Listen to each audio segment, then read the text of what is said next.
Em nome do Pai, do Filho e do Espírito Santo.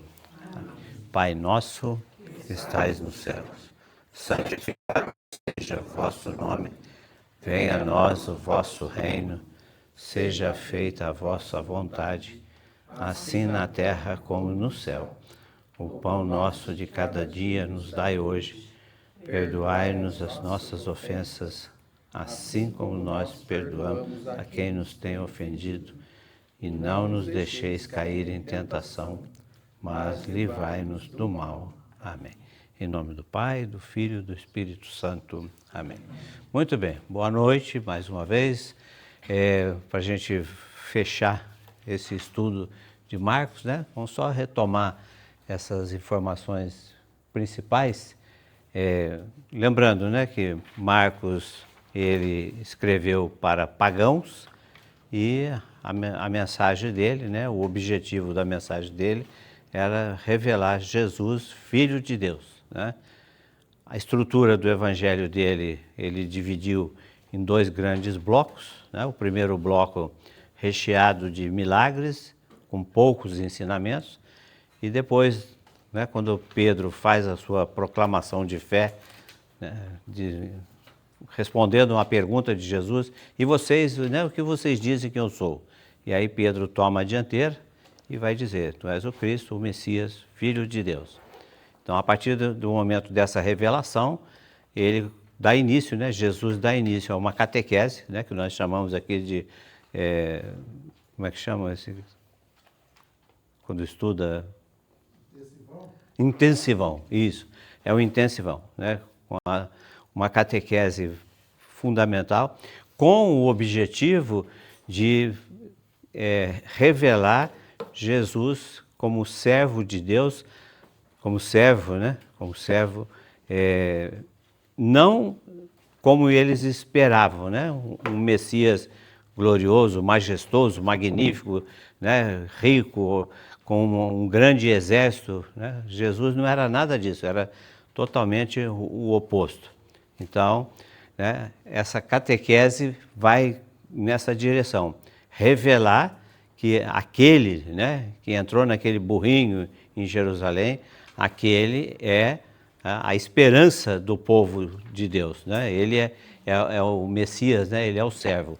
Então, naqueles três anúncios, né, que nós mostramos naquele gráfico, os três momentos em que Jesus para fazer a sua catequese, entre o primeiro e o segundo anúncio, nós vamos encontrar muitas instruções para entender justamente essa polêmica, essa dificuldade de enxergar Jesus, né, como sendo a resposta, a expectativa do povo de Israel, né, através do rei Davi, que era, né, a referência máxima de cumprimento, né, de execução da palavra de Deus. Tudo aquilo que foi profetizado, né, acaba se concretizando em Davi. Depois, entre o segundo e o terceiro, as instruções que esclarecem, né, como deve ser a conversão na vida, né, dos que aceitam com Jesus, o Messias servo, né? Trazer fundamentos, né, que vocês não estão seguindo um paranoico, né? Jesus não é alguém que usou droga, que fez uso de alguma coisa e está delirando, né? Está falando abobrinha. Aquilo que ele está dizendo, boa noite, aquilo que ele está dizendo realmente, né, faz todo o sentido. E nós colocamos aí, né, eu mostrei para vocês esse livrinho aqui, né, para quem não viu, a semana passada, esse livrinho do Caminhamos na Estrada de Jesus, ou seja, Marcos vai colocar esse momento central, né, fundamental da catequese de Jesus em movimento, né, caminhando em direção a Jerusalém, né, onde vai ser consumada a história, né. Nós vamos chegar nisso aí hoje. Então, o pano de fundo dessa narrativa é a caminhada de Jesus com os seus seguidores rumo a Jerusalém. Lembrando que quando Jesus fala isso para Pedro, né, quando ele fala, é preciso, é necessário que o Filho do Homem, né, vá para morrer vai ressuscitar os príncipes do sacerdote, tudo aquilo. Pedro vai dizer, não, mestre, vamos ficar quietinho por aqui, vamos acalmar aqui. Aquele mesmo Pedro que acabara de receber um elogio de Jesus, você não respondeu pela sua carne, pela sua humanidade. Você respondeu porque o meu Pai te revelou, né? Quando ele diz quando ele dá a resposta para aquela pergunta de Jesus, ele dá essa resposta, né? Jesus, nesse momento, ele foi impregnado da graça de Deus. Quando ele quer impedir a realização do plano salvífico de Deus, Jesus vai chamar ele, né, de possuído de Satanás. Afasta de mim, né? Quem quiser vir comigo, e aí, né, aquela frasezinha que não pode esquecer. Quem quiser significa que Deus nos dá a liberdade de ir com ele ou não. Por isso que Jesus vai dizer, quem quiser vir comigo, tome a sua cruz. Falei para vocês, né, que no Evangelho de Lucas vai aparecer um adendo, né, que vai dizer, tome a sua cruz, vírgula, a cada dia e venha comigo. Isso faz toda a diferença. Porque quando você diz, né, tomar a minha cruz e me seguir, né, dá a impressão que é uma coisa única, né, unitária, uma cruz. Não, ele está dizendo, né, que a cruz a cada dia. Falei para vocês daquele livro, né, do padre Ramon Cué, que fala, né, meu Cristo partido de casa em casa, que fala do diálogo do sacerdote com Jesus, né, falando da sua cruz, querendo restaurar a cruz. Jesus, não é para mexer com nada da cruz, é para mexer com vocês, é para mexer com cada um de nós. Seguindo a história,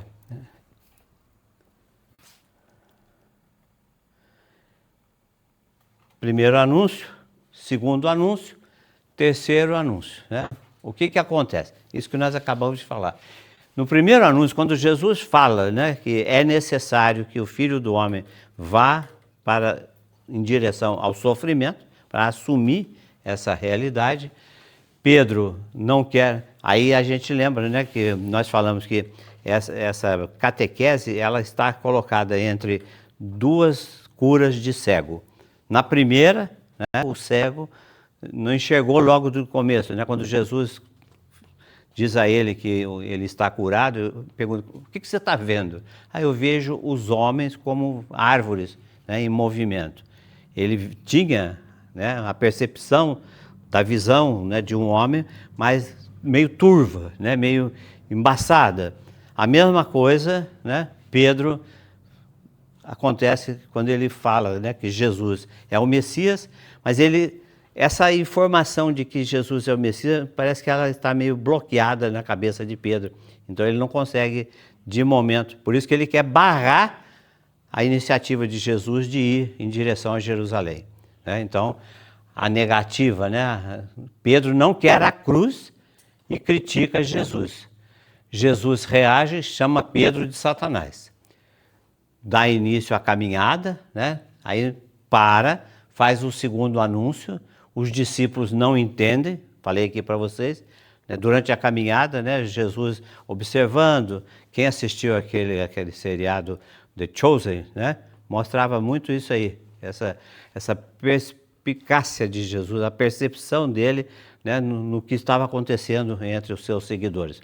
Então, aqui, né, Jesus está olhando com o rabo do olho, fazendo de conta que não está vendo nada. Quando chega, né, para o descanso, o que vocês conversavam? Né? Só futilidade, só egoísmo. Né? Estava preocupado com quem vai sentar à direita, quem vai sentar à esquerda, quem é que vai ser, né, o chefe do tesouro. Então, essa visão, né, complicada. E eles têm medo, né, e cada um quer ser o maior do que o outro. E por último, né, finalizando essa catequese, os discípulos estão assustados, com medo, né, isso está estampado claramente no texto, e eles querem promoção, eles querem tirar proveito, né? A cultura do povo na época, né, nós fizemos aqui aquela introdução do nosso estudo do Evangelho, falei da cultura do povo judeu, da religiosidade, da economia, da geografia. No que nós sobre a cultura, falava justamente isso aí. Quem são os marginalizados?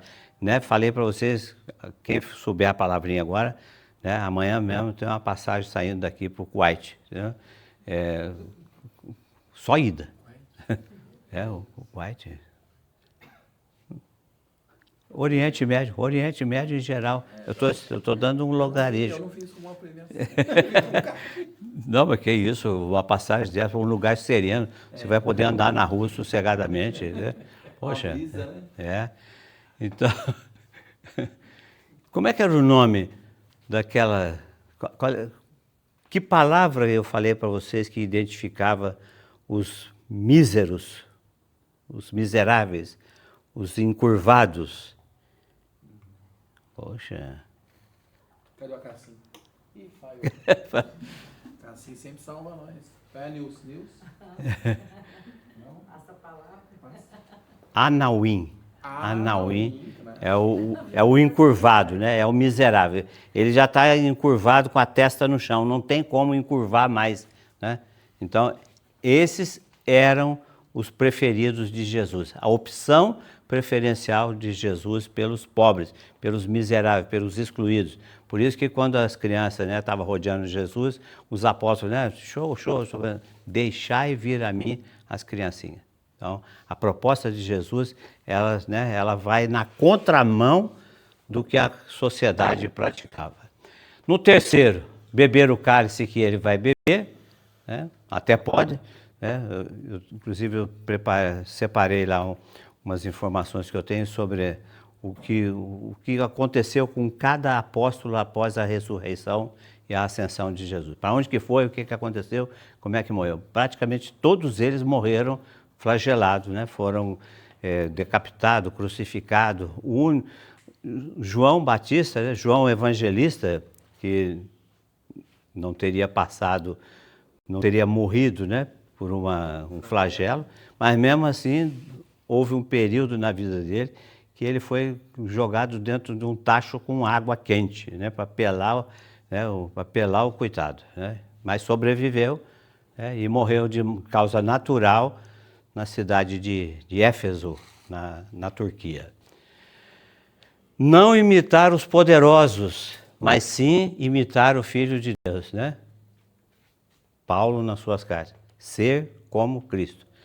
Carta de São Paulo aos Filipenses, né? Quando ele fala no capítulo 2, versículo 5, ele fala: tenhamos nós a mesma atitude de Jesus.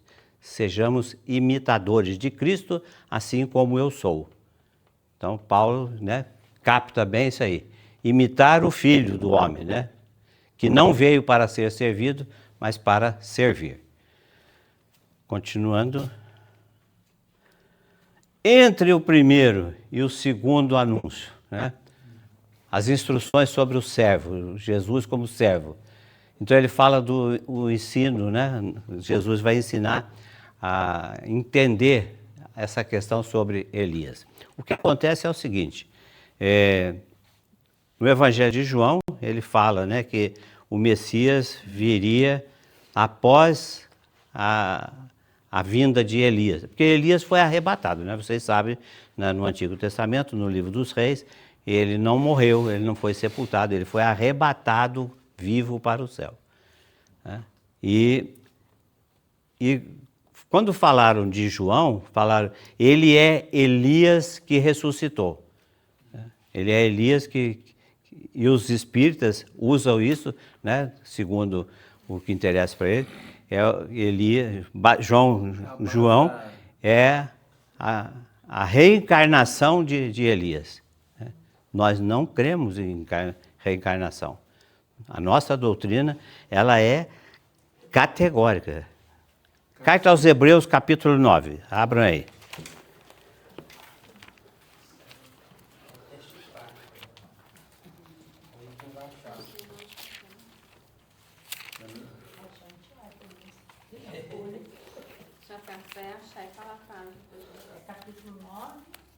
Capítulo 9.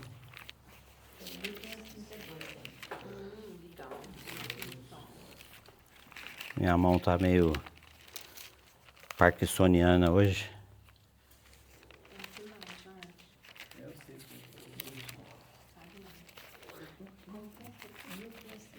Depois de Pedro?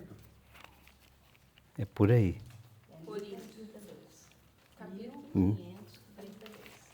Depois de Timóteo. Depois de Timóteo. Na verdade é fácil, né? É entre o Gênesis e o Apocalipse. O senhor tá engraçadinho hoje, né? Depois de Filemo. Isso, Ave Maria, 1532.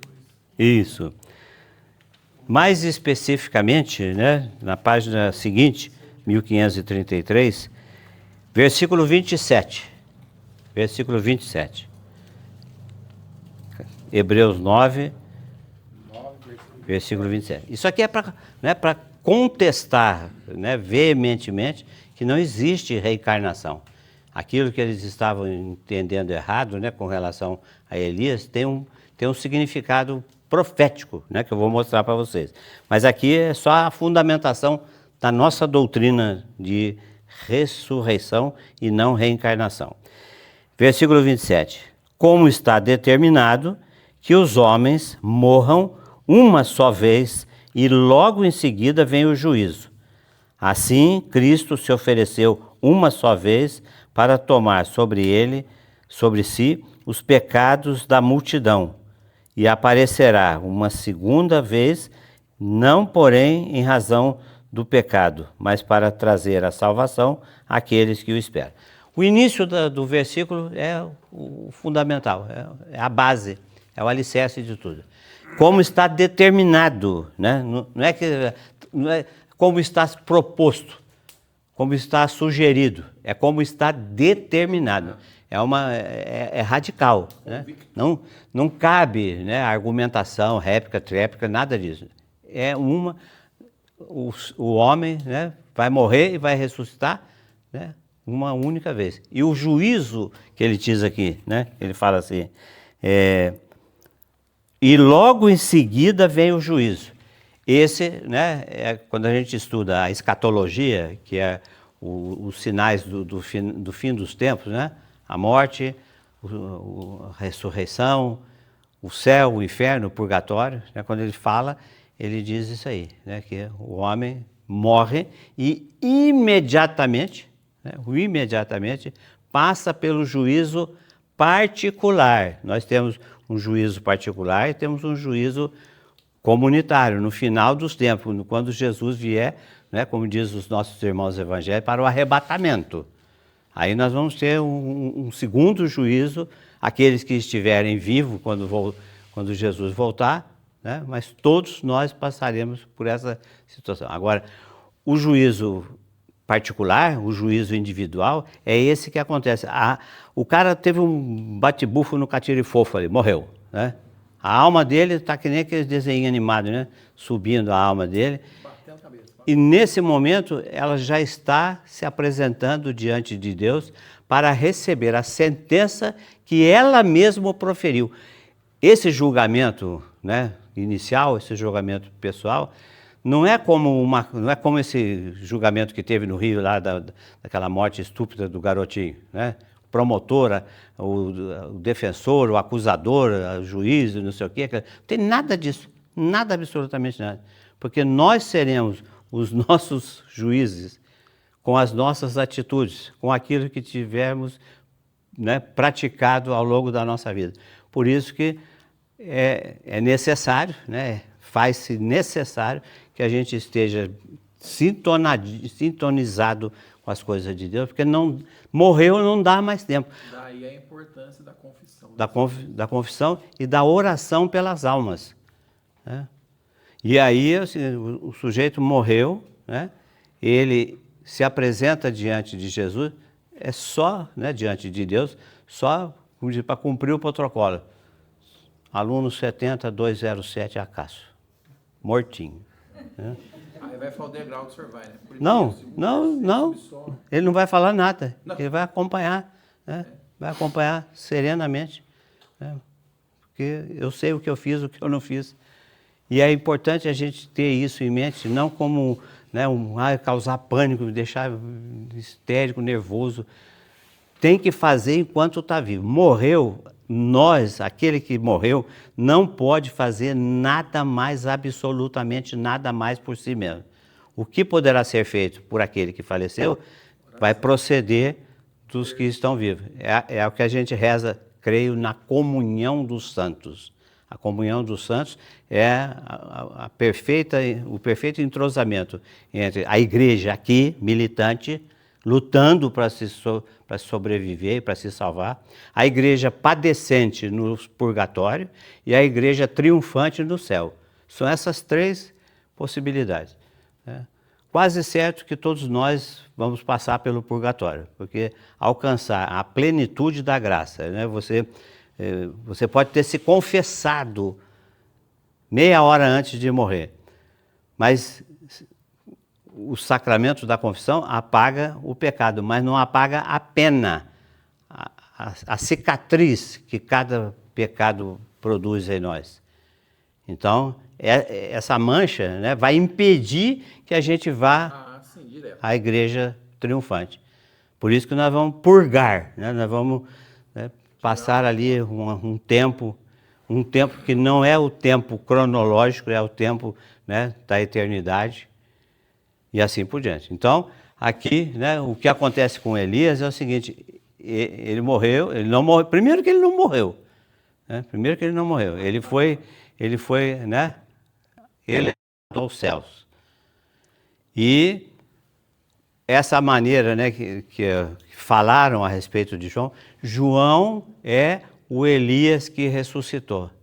É aquilo que a gente fala, né, quando você tem um artista famoso, né, um pintor, ele pintou lá um painel, um quadro, uma coisa maravilhosa, né, e de repente alguém fez algo semelhante, né? A gente vai dizer, nossa, fulano, né, é o novo Picasso. Então você usa uma referência reconhecida, uma informação, né? Então as pessoas falam, quando via João fazer tudo o que ele fazia, é Elias. É só pegar no livro dos Reis, a partir do capítulo 17, quando fala do início da vida pública de Elias, ver o que ele fez. Então, né, o que estavam querendo dizer é o seguinte, que João está ocupando o lugar que fora, né, de Elias e realizando as mesmas maravilhas, né, as mesmas obras de Deus. Sim. Esse é o sentido. Não teve, né, não teve aquele negócio de Elias ter que ressuscitar várias vezes até pagar todo o seu karma. Não, porque todos nós temos o karma, nós temos, né, algo contaminando a nossa alma e a gente só vai alcançar, né, serenidade depois que você apagar isso por completo. E isso, né, lá as entidades, né, vão determinar quantas vezes você vai ressuscitar. Sobre Jesus, quando Jesus indaga Pedro, antes ele pergunta, o que eles estão falando de mim? Aí eles falam, dizem que o senhor é o profeta, né? É um profeta. Isaías, Elias, né? É um dos profetas. E no caso específico de João, por causa dessa semelhança de comportamento, né? Por aquilo que ele estava realizando. E aqui, né? Vamos lá. Antes, Malaquias. Deixa eu achar aqui, gente. Malaquias? Não é Malaquias. Malaquias.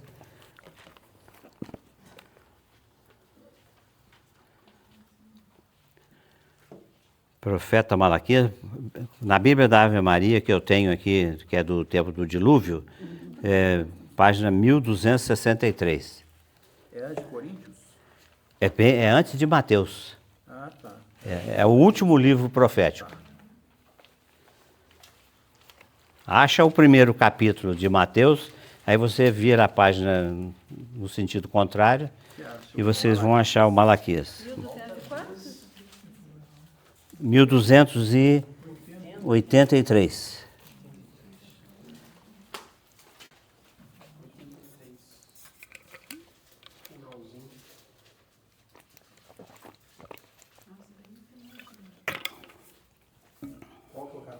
Capítulo 3. Tem algumas Bíblias que não bate a numeração. Mas aqui na Bíblia da Ave Maria, no capítulo 3, versículo 23. 23. Amém. Malaquias. A volta de Elias. É. Acharam aí? Então ele vai, né, o profeta está dizendo assim: vou mandar-vos o profeta Elias antes que venha o grande e temível dia do Senhor.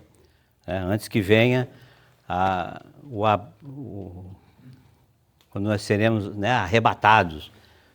Mas enquanto o Elias não for anunciado, isso não vai acontecer, né? E eles começaram a entender que João era o Elias por causa disso, porque ele estava realizando, né, muitas coisas que sinalizavam para o final dos tempos, né? A escatologia, né? A consumação do mundo. Então aqui, né, fica bem claro, né, que Elias havia sido arrebatado e que, né, esse profeta Malaquias, ele é dos últimos séculos antes de Cristo, né, e ele já profetizava, né, esse acontecimento. O Messias só virá depois que o Elias for ressuscitado. Quando diz João é o novo Elias, né, então Jesus era o Messias que estava sendo esperado. Deu para entender? Então, é isso que Jesus vai dizer. Elias já veio e fizeram com ele tudo o que quiseram, né? Não foi isso que fizeram com Pedro? Com João, né? O João que foi decapitado. Elias já veio, porque havia essa expectativa profética, né, de que o Messias somente se manifestaria depois da volta de Elias. E Elias, né, não podia reencarnar, né, então ele vai ressuscitar na pessoa de João. João, com a sua prática, com o seu desempenho, ele relembra, né, o que foi Elias. Volto a sugerir, se quiser ter uma percepção mais detalhada, primeiro livro dos Reis, capítulo 17, deixa eu ver se é isso mesmo, primeiro livro dos Reis, que fala da história de Elias, que por sinal é muito interessante. Reis é de números ou depois de números? Reis é depois de números. Depois de números? Números, Deuteronômio, Levítico, Isso, Josué, Samuel, Foi Samuel. Ruth, Samuel. Esqueceu da Ruth, hein? Ruth é 4 capítulos só. É 17, É 17, né? página 389. Aí, ó, a página 389, o Vanilson já achou lá. Aí, a partir desse capítulo 17, né, vocês vão ter conhecimento da saga, né, do profeta Elias. O desafio que ele vai lançar com os deuses, né, do rei, né, as encrencas que ele vai armar para o rei. Arrumou muita briga pelo jeito. Arrumou, ele foi um... né, e depois ele vai ser, né, substituído. Ele era provocador, né? E aí João vem e começa a provocar também. Também. Provocar a pregação. Aquilo que João fala, né, pro rei, que ele não podia estar casado com a irmã do marido, né, com a esposa do irmão. Cena bem interessante do seriado, que eu acho que captou bem essa ideia dele. Sei. Quando ele Jesus pergunta para ele o que ele ia fazer, para onde que ele ia. Daí ele fala que ele está indo lá, alguém tem que falar para eles que eles estão errados. Sim. Daí Jesus já sente o aperto no coração, que já sabia que ele ia para lá. Que não ia, pela última vez. não ia voltar. Daí ele fala, mas não, fica aqui dele. Não, você sabe como eu sou. Então eu acho que Impetuoso, né? pegou bem esse espírito dele de realmente ir atrás mesmo para... Não, esse seriado realmente tem que tirar o chapéu. Tudo bem, então, o Elias está sanado aí, né? O ensino sobre a fé. em Jesus. Jesus vai lembrar às vezes, né, os acontecimentos lá no deserto, na caminhada do povo para a Terra Prometida. O povo vai infernizar tanto a cabeça, né, de Moisés. E aí Moisés, é interessante, né, que Moisés tirou o povo do Egito, levou lá para onde Deus havia mandado, caminhou com o povo no deserto até chegar na Terra Prometida e não pôde entrar. Não pôde entrar justamente porque o povo, num determinado momento, estava espezinhando tanto a cabeça dele, né, com picuinha, com negócio, né, tirou nós lá do Egito para morrer de fome, que saudade da cebola, que saudade do alho, e não sei o quê. A gente saiu de lá para ser enterrado nessa areia, né, então aquela porrinhação ali. Aí quando eles vieram reclamar, não temos água, né, aí Moisés, né, Deus vai falar para ele e ele vai colocar em prática. Vai, reúne o seu povo, né, fere a rocha com o cajado e a água, né, vai jorrar.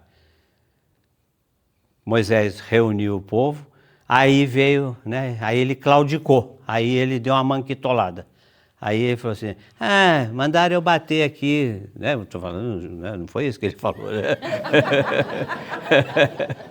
Mas mais ou menos nesse sentido, né, que ele já estava com a cabeça cheia, falou, mandou bater na jarra, vocês acham que vai sair água daqui?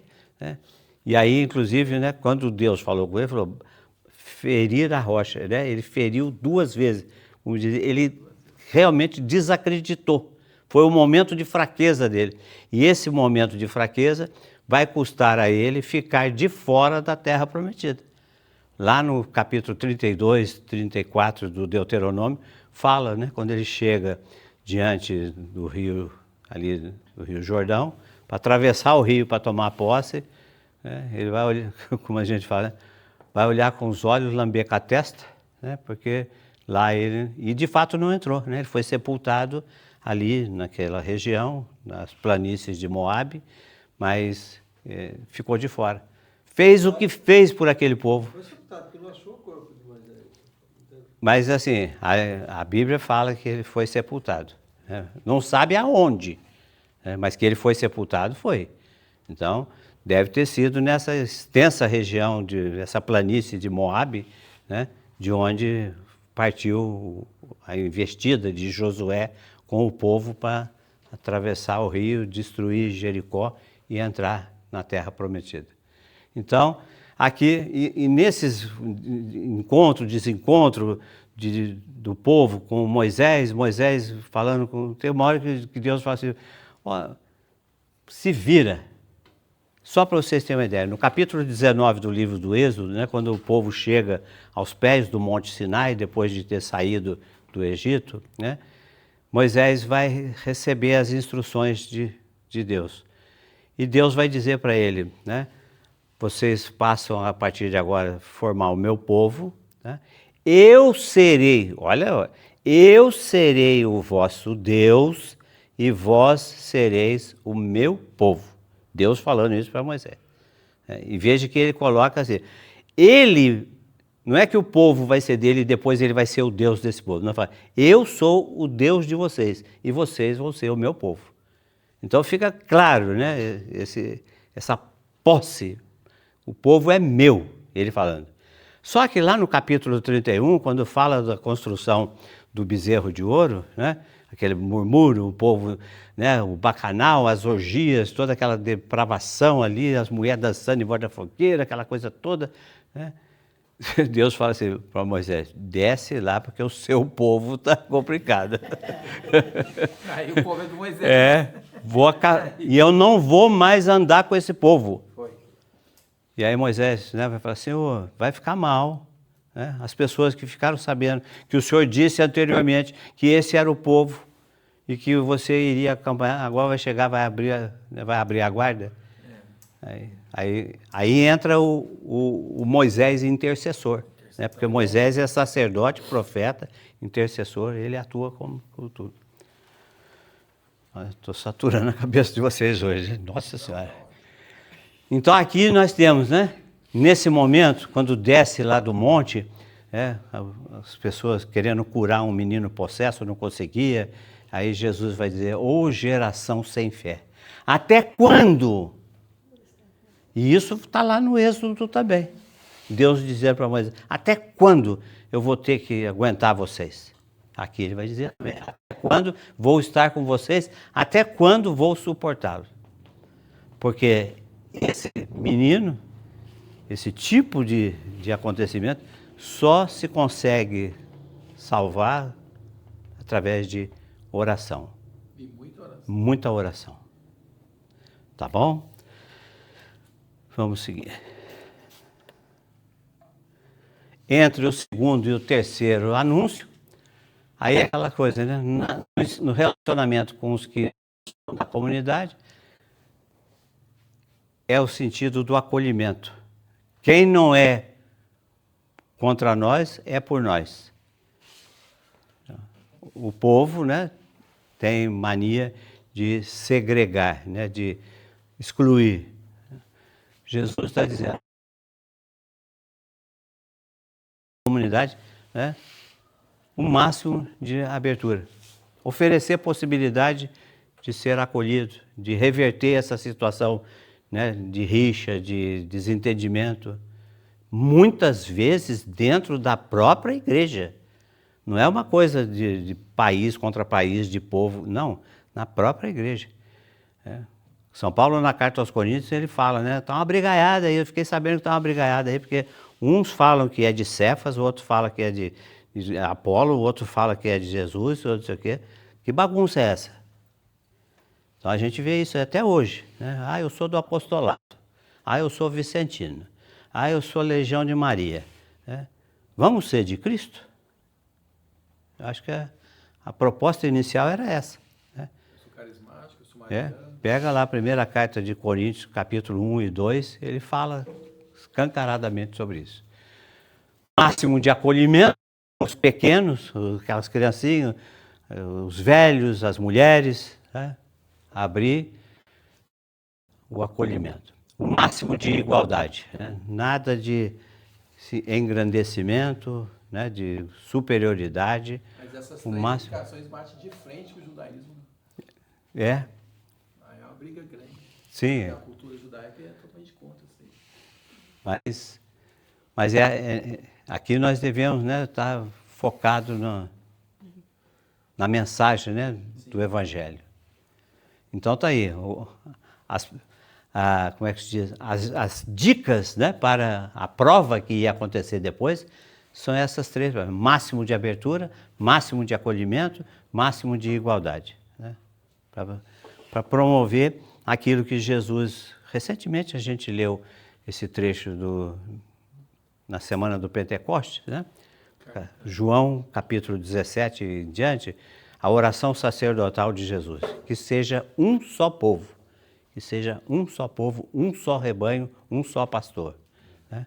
Tem até aquela música, né? Que seja um, né? O que eu quero mais, né? É o que Jesus quer, é isso aí. Entre o segundo e o terceiro anúncio, com as crianças e suas mães, o máximo de... Veja que ele coloca sempre o topo. Um pouco de ternura é melhor que nada, mas nós fomos chamados para dar o máximo, né? O máximo de ternura, acolher, abraçar, abençoar sem medo. Aquela demonstração de Jesus no Evangelho de Mateus, no capítulo 8, né? Logo depois que ele fala sobre as bem-aventuranças, né? Ele fala sobre procurar a imitação de Cristo, né?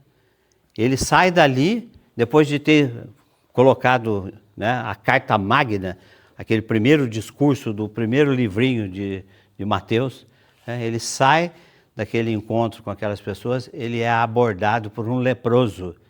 Falei isso aqui para vocês, né? E o leproso, ele tinha, né, o dever, né, para com a comunidade de se auto-anunciar, né, através de bater o pé com aqueles guizos, né? Quando não tinha o guizo, gritar leproso, leproso, impuro, impuro. Ele tinha que andar falando isso para que ninguém inadvertidamente, né, viesse tocar aquela pessoa e se contaminar. Jesus, o cara se aproxima, o cara é leproso, se aproxima dele, Jesus tocou nele, contrariando toda a lei da pureza legal, né, e o homem foi salvo. O que você quer? Que eu seja salvo. E ele se salvou. Com os bens materiais, né, o apego, o desapego. Quem deixar pai, mãe, filhos, tio, casa, trabalho, por mim, né? Sendo jovem rico, né? É. Uma só coisa. Por último. Então, essa é a catequese, né? Aqui já está Jesus entrando em Jerusalém. Essa é a catequese que Jesus, né, pratica com os seus discípulos. Aqui, nesse capítulo 11, né, abram aí Evangelho de Mateus,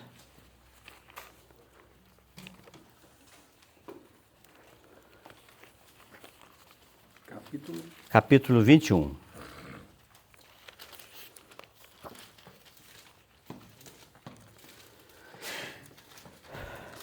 Amém. Na Bíblia da Ave Maria, 1309. Só um pequeno comparativo. O que nós lemos ali? Capítulo 11, Jesus em Jerusalém, de acordo com o Evangelho de Marcos. Tá? Aqui eu pedi para vocês abrirem aí, capítulo 21, entrada de Jesus em Jerusalém. Então, por ser um texto que tem paralelo, né? Ele está em Marcos, está em Mateus, está em Lucas. O que vai narrar aqui é praticamente a mesma coisa, né? Eu não vou ler todo o conteúdo, mas só posicionar vocês. Quando Jesus entra em Jerusalém, né, nós celebramos isso pouco tempo atrás, aí, no Domingo de Ramos, né, a entrada triunfal de Jesus naquelas condições de pobreza, né, com aquele burrinho, com aquele pessoal, né, desprezado, e isso vai ser igual tanto no de Marcos como no Evangelho de Mateus e posteriormente no Evangelho de Lucas, né? E aqui o que vai acontecer é o seguinte, né? Começa uma saga por parte das autoridades religiosas, política, econômica, né, com relação ao que está acontecendo. E com receio, com medo, assustado, atemorizado de que aquele homem, né, pudesse vir colocar por terra todos os planejamentos deles, os bens, né, que eles haviam angariado. Eles começam a fazer tramóia, né, começam a fazer laço, né, pegadinha com Jesus para ver se ele, né, caía na esparrela deles e aí dar a eles, né, colocar de bandeja na mão deles, né, o argumento para condenar e executar. Então ele, aqui na Bíblia da Ave Maria, né, no capítulo 21, versículo 12, fala sobre a expulsão dos vendilhões, né, os vendilhões. O que era isso? O saguão da entrada do templo era o verdadeiro mercado de peixe, né? Porque o que acontecia era o seguinte, era procedimento de acordo com a lei que o judeu, né, o povo de Deus, os homens, né, tinha que ir em Jerusalém para ir ao templo, né, fazer as suas ofertas ou pagar as suas promessas, né, aquilo que ele tinha alcançado. E isso era feito, né, através do sacrifício de animais, conforme está narrado lá no livro do Levítico, né, que é o catálogo da liturgia do povo de Israel, como se fazia um holocausto, como se fazia uma oferenda, como se fazia, né, quando se usava um animal de grande porte, um animal de médio porte, uma ave, né, a pombinha. Lembra que Maria e José foram até o templo apresentar Jesus e oferecer, conforme a lei de Moisés, por serem família pobre, ofereceram, né, os pombinhos, os pássaros. E isso, voltando para o nosso enfoque, era o seguinte: os judeus eles vinham de longe, né? Porque com a dispersão, com a diáspora, né? Quando os judeus foram espalhados pelo mundo inteiro, então, mas anualmente, né? Aqueles mais radicais, eles faziam questão de ir até o templo para pagar o que era de costume. E por vir de longe, muitas vezes não tinha condições de trazer a oferta, né? O animal. Então eles compravam isso lá, né, nesse espaço de comércio, né, que vendia mais ou menos que nem Aparecida, né? Vende tudo, coisa de louco, né? A Babilônia, né? Então, havia um mercado econômico, né, assustador.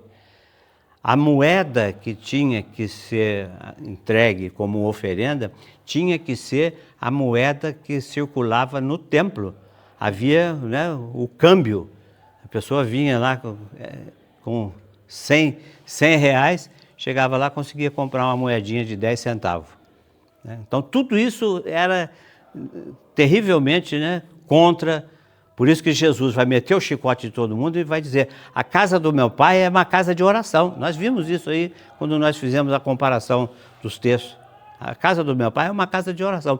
E olha no que vocês transformaram ela. E aí saiu metendo o chicote de todo mundo. O que acontece, né?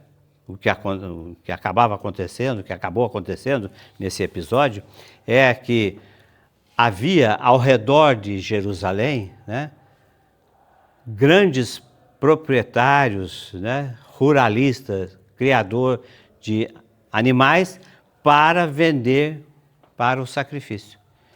Então, a base econômica desses ruralistas era, né, o seu rebanho, oferecer o seu rebanho. Quando Jesus mete o chicote na turma lá e fala: derruba isso aqui e eu vou reconstruir em 3 dias, quando falou derruba isso aqui, né, ai, pelo amor de Deus, tocou rebu. Tocou rebu porque a coisa vai pegar. E aí a gente tem que enxergar o seguinte, né? Porque muitas vezes, de maneira muito piedosa, né, com muito pieguice, a pessoa fala: porque o Papai do Céu permitiu que o seu filho, né, veio aqui para isso. Não, Jesus não veio ao mundo para cumprir um script, um roteiro de uma encenação. Ele se inseriu na realidade do povo, né? E ele, hoje mesmo eu estava procurando um livro lá, encontrei um livro do Carlos Mester, né, que fala Com Jesus na Contramão. Né? Porque Jesus, ele declaradamente se colocou na contramão dos interesses políticos, econômicos, religiosos, né, inclusive, né, quando a gente fala religioso, sua casa não é religioso, porque as autoridades do templo também que fizeram, né, que foram mancomunar, foram traçar a rede para pegar Jesus. E aí, né, vão surgindo as narrativas. Primeiro, esse impacto inicial com essa atitude de Jesus, né, que fez com que o pessoal ficasse regala os olhos, né? Ficou tudo doido. Esse homem vai acabar, vai afundar, nós vamos à falência, vai vender boi para quem? Não tem mais templo. Depois, virem a página, versículo 23 desse mesmo capítulo. O que está escrito aí na Bíblia da Ave Maria como subtítulo? Autoridade de Jesus. Veja só. Dirigiu-se Jesus ao templo, e enquanto ensinava, os príncipes dos sacerdotes e os anciãos do povo aproximaram-se e perguntaram-lhe: com que direito fazes isto? Quem te deu esta autoridade? Porque o povo está indignado. Quem que você pensa que é? Quando olhava para Jesus, aquele homem, né, vestido de farrapos, de vestes simples, com aquele cortejo caindo aos pedaços. Ele não tinha uma retaguarda, né, de uma escolta para se proteger. Ele ia no peito. E então aqui, os anciãos... Então aqui vocês começam a ver o seguinte: praticamente todas as classes políticas, econômicas, que nós estudamos aqui no início da nossa caminhada, saduceu, fariseu, herodiano, essênio, né, os escribas, os doutores da lei, cada grupamento desse começou a se sentir, né, na berlinda, vai acabar com nós. Então aqui, nesse caso, e aí vocês podem observar, né, que na Bíblia da Ave Maria, embaixo do subtítulo está escrito lá, Marcos 11, 27, significa que esse trecho também tem lá no Evangelho de Marcos. E aí ele vai dizer, né, perguntaram-lhe, com que direito fazes isto? Quem te deu esta autoridade? Olha a sabedoria de Deus. Né? Isso aqui nos ensina até mesmo, né, nos embates da vida, quando a gente é pressionado, né, com muita hostilidade, a gente quer revidar, né, bateu, levou. Né? Aqui Jesus mostra que ele está sendo espezinhado, mas ele não perde as estribeiras. Não foi olho por olho, dente por dente. Né? Ele, né, como ser divino, ele tem, né, o Espírito Santo. Nós precisamos pedir o Espírito Santo para nos dar sabedoria, para dar a resposta certa, exata, na medida, sem, né, intenção de agressão, de violência e tudo mais. Então Jesus fala assim, no versículo 24, respondeu Jesus, eu vos proporei também uma questão. Se responderdes, eu vos direi com que direito o faço. De onde procedia o batismo? Nós já falamos sobre isso, né? Jesus vai falar, me diz uma coisa, de onde que vem o batismo de João? Esses grupos, anciãos, né? E os anciãos e o príncipe dos sacerdotes, né, ficaram numa saia justa ali com ele. Porque se eles disserem que o batismo de João veio do céu, eles estão admitindo, né, que João é o profeta. Se eles dizem que vem, né, da terra, né, vai acontecer o seguinte, que vem de João, né, vai acontecer que o povo tinha João em alta consideração. O Elias, né? A reencarnação do Elias, né? Então, com isso, né, Jesus deixa eles contra a parede. Se responder, eu vos direi com que direito eu faço isso. De onde procedia o batismo de João? Do céu ou dos homens? Ora, eles raciocinavam. Se respondermos do céu, ele nos dirá, por que não creste nele? E se dissermos dos homens, é de temer-se as multidões, porque todo mundo considera João como profeta. Então, né, Jesus serenamente, sem causar muito estapafúrdio, né, devolveu a saia justa para eles. Responde aí. Se você responder, eu vou dizer de onde que veio a minha autoridade. Né? A grande questão para esse povo dessa época, eles não criam que Jesus de fato era filho de Deus, ou eles não queriam perder a regalia e o poder que eles tinham. Principalmente as autoridades, né? Porque o povo vivia num massacre. As autoridades. Eles não criam que Jesus de fato era Cristo, ou eles não queriam perder a regalia e o poder deles. Ele não queria perder a regalia, né? Não queria perder a regalia, porque, inclusive, aqueles grupos que nós falamos, né? Tinha grupo que era frontalmente contra a dominação romana. Tinha outros que faziam vista grossa, porque aquilo trazia benefício para eles. Trazia Consórcio né, moiava a mão deles. Depois tem aí, né, outras, aqui um outro trecho aqui, no capítulo 22, Depois vocês podem ler todas as narrativas aí. Nós já falamos sobre isso aqui também há pouco tempo. O imposto do imperador, né? De novo, né? Reuniram-se então os fariseus, vejam, lá eram os príncipes dos sacerdotes e os anciãos. Aqui são os fariseus, né? Para deliberar entre si sobre a maneira de surpreender Jesus nas suas próprias palavras. Fazer pegadinha, fazer, né? Armar cilada para Jesus. Enviaram seus discípulos com os herodianos. Herodiano, né? Nós vimos aqui, era um grupo que vivia praticamente às custas do palácio, né? Para viver de comum acordo com o rei Herodes. Então, juntou os fariseus com os herodianos e foram lá lançar a pegadinha. E aí, né, nós já comentamos isso aqui, como que foi o desfecho. Jesus não vai, né, dar o gostinho para eles, né, de se exaltar, de se exasperar, de responder com agressão. Respondeu, né, de mansinho. Depois, outra coisa que ele fala.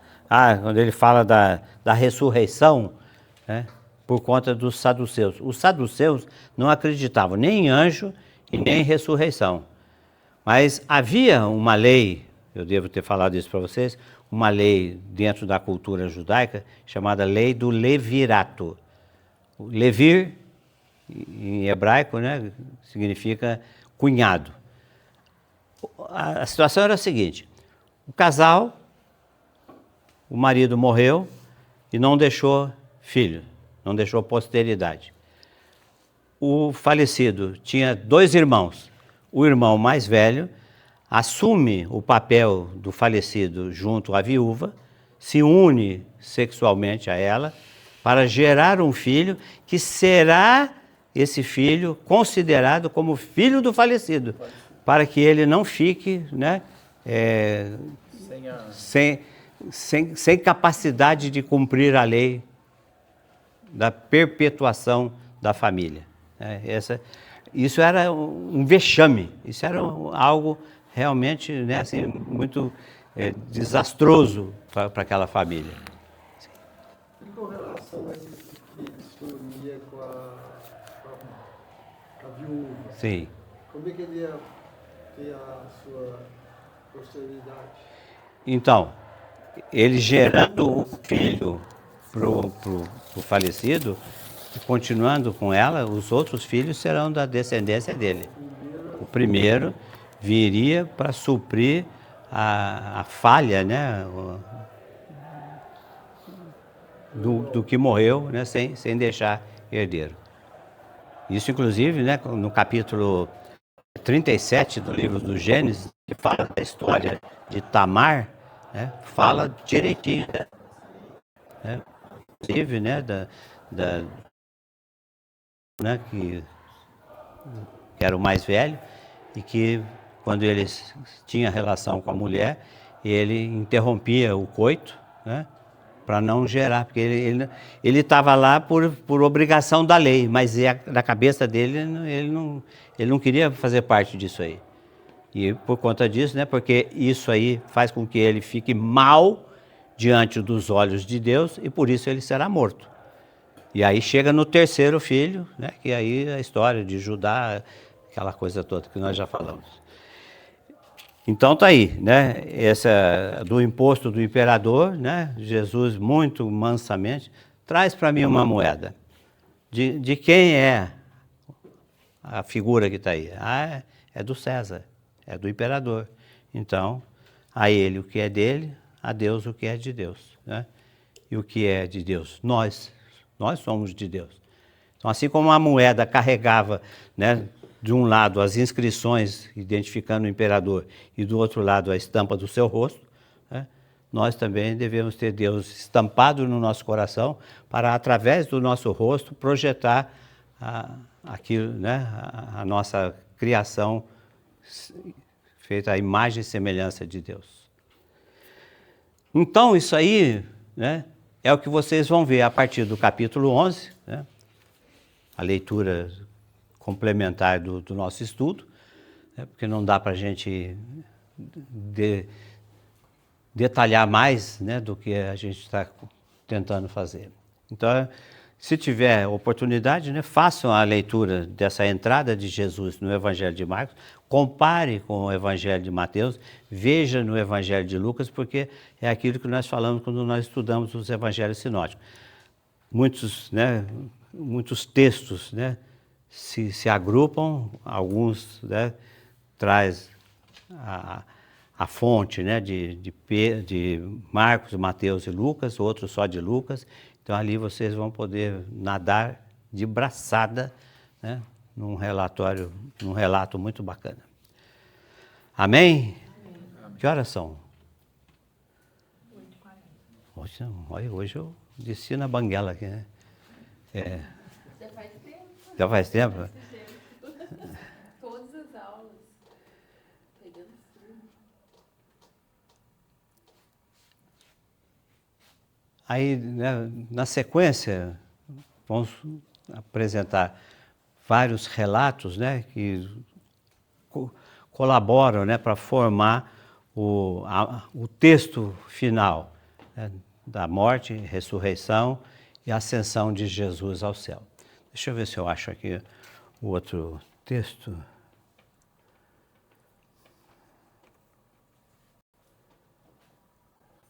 Eu não posso mexer nisso, que isso aqui normalmente me dá rasteira.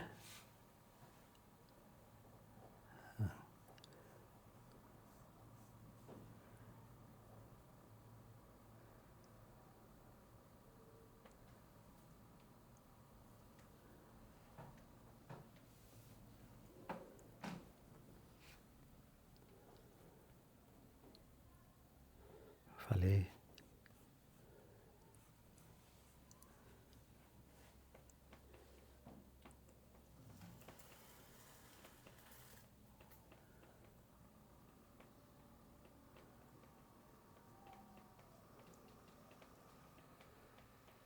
Quem tem fé reza.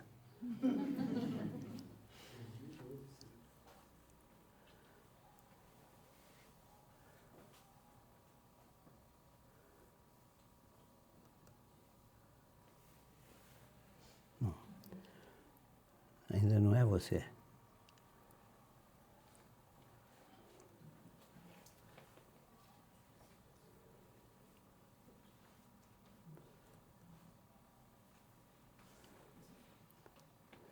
Tá faltando fé nessa turma, né?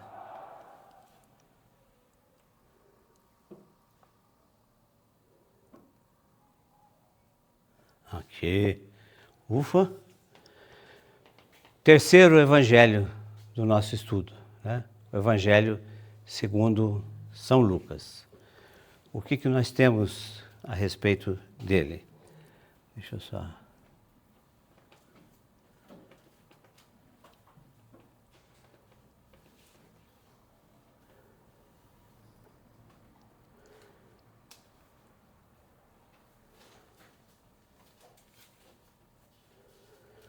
A iconografia, né? Como é que ele é, a imagem, né, do evangelista São Lucas.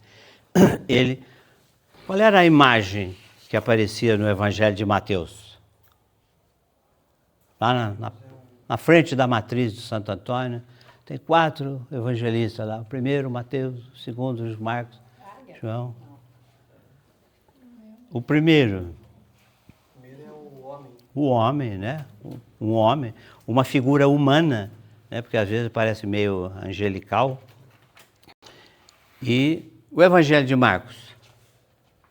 Leão. O leão, né? Porque ele começa a sua narrativa no deserto, né? Nas savanas do deserto, onde é a habitação da fera, né? Do leão. E a figura que identifica Lucas é o touro, né? Por que é o touro? Porque o Evangelho de Lucas começa e termina, né, focando o templo. E era no templo que os animais eram apresentados para o sacrifício, né? E o sacrifício maior era realizado com um animal de grande porte, né? Um touro, um boi, né, que era sacrificado. O touro é Lucas. Lucas é o touro. E ele termina, né, ele começa no templo e termina no templo. Vamos verificar. Abra o Evangelho de Lucas no capítulo 1.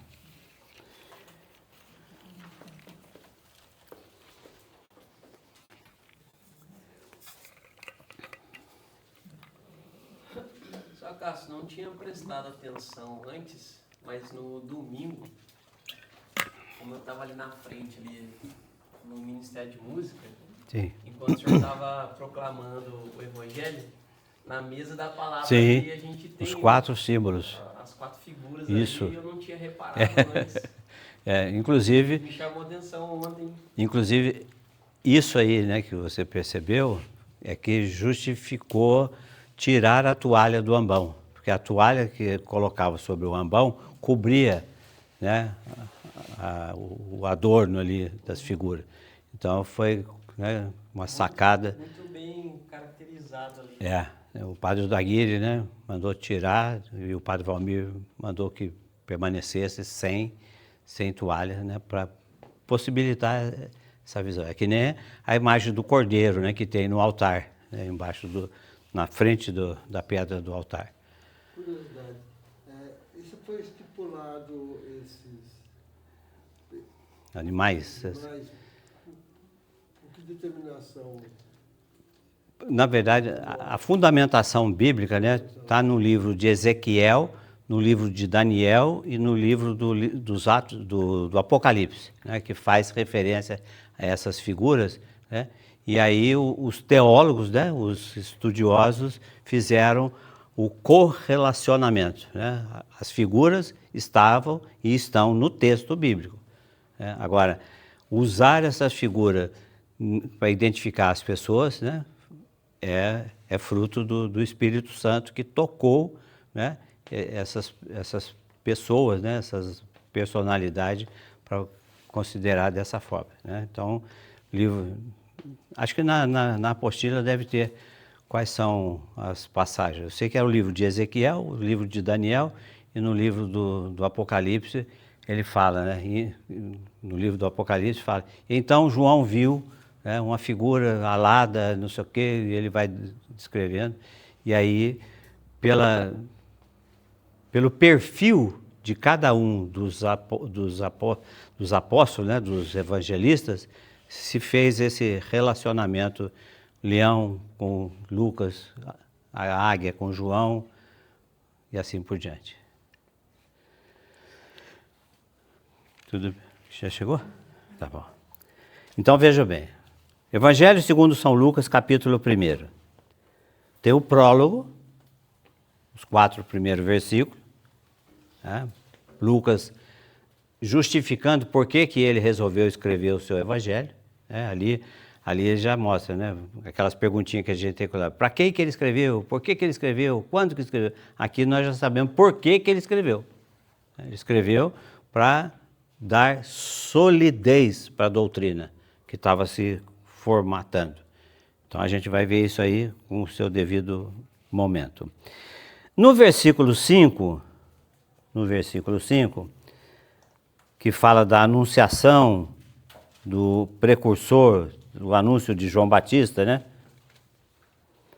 Então diz assim: nos tempos de Herodes, rei da Judéia, houve um sacerdote por nome Zacarias, da classe de Abias, sua mulher Isabel.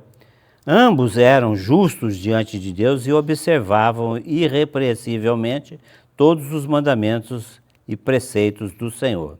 Mas não tinham filhos, porque Isabel era estéril e ambos de idade avançada. Ora, exercendo Zacarias diante de Deus as funções de sacerdote na ordem da sua classe, coube-lhe, por sorte, segundo o costume em uso entre os sacerdotes, entrar no santuário do Senhor e aí oferecer o perfume. Então, captura essa imagem. Zacarias, né? Um homem temente a Deus, casado com Isabel, ambos de idade avançada, ela, né, com esterilidade, né? Ele não conseguia gestar. E eles estão, né? E ele está onde? Ele está no templo. Né? Ele está cumprindo a escala de serviço dele. Naquele dia era ele, o escalado, para quê? Para entrar no santuário, chegar até o santo, aonde ficava a mesa dos pães. Lembra que eu mostrei isso aqui para você? A mesa dos pães, o candelabro de 7 velas e o altar do incenso. E ali, né, Zacarias estava, como era da sua função, né? Tinha lá a NPA, né? A norma lá para ele cumprir o serviço. O que ele devia fazer? Ele está lá oferecendo o incenso. Ele está no templo.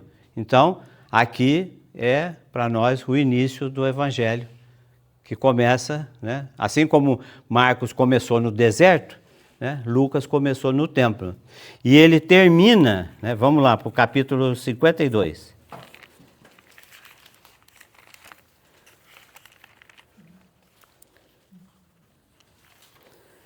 Mais exatamente, capítulo 24, versículo 50.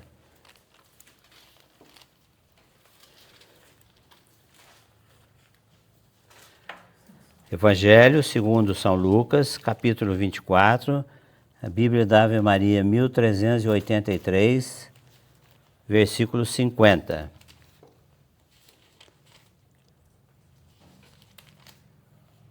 Acharam? Amém. Olha aí o que diz. Vai narrar a ascensão de Jesus. Depois os levou para Betânia e, levantando as mãos, os abençoou. Enquanto os abençoava, separou-se deles e foi arrebatado ao céu. Depois de o terem adorado, voltaram para Jerusalém com grande júbilo e permaneceram aonde? No templo, louvando e bendizendo a Deus. Então, esses dois extremos, né? O início, Zacarias oferecendo o incenso no altar dos perfumes. O final, né, depois de Jesus ter subido ao céu, né, eles foram orientados para permanecer no templo, né, até uma nova manifestação de Deus. Tá? Então, por que é o boi que é o símbolo? Porque o boi era o touro, né? O animal de grande porte, fazia a identidade, né? Identificava Seria adoração. Então, olha lá, está lá o homem, né? Com um touro ali no ombro dele. Aqui também nós temos aí 2 imagens. Sempre que um animal, né, aqui, lá, nosso amigo Lucas. Olha aí. Aqui, né, esse aqui nós temos, isso é uma pintura da igreja ortodoxa, né? Eles usam ícones. Eles não usam imagens como a gente usa, né? A iconografia da igreja ortodoxa, ela fala através dos seus detalhes, né? Por exemplo, como é que Jesus está com a mão? Ele está com a mão assim, né? Para dar a bênção. Na igreja ortodoxa, a bênção não é assim, né? É assim, segura 2 dedos aqui, minha mão está... Eu sei que ele mais ou menos assim, né? Com isso, ele fala que essas são as duas, né? Os 2 dedos juntos significa a natureza humana e divina de Jesus, a união hipostática, né? Que ele tem, né? E o dedo, né? Segurando aqui, os 3, a Santíssima Trindade, né? E tem um ramo da igreja que coloca os dedos na palma da mão. Eu não consigo fazer por causa do osso está velho, né? Então eles põem assim, significa que as 2 naturezas de Jesus, humana e divina, a Trindade Santa no seio da Virgem Maria.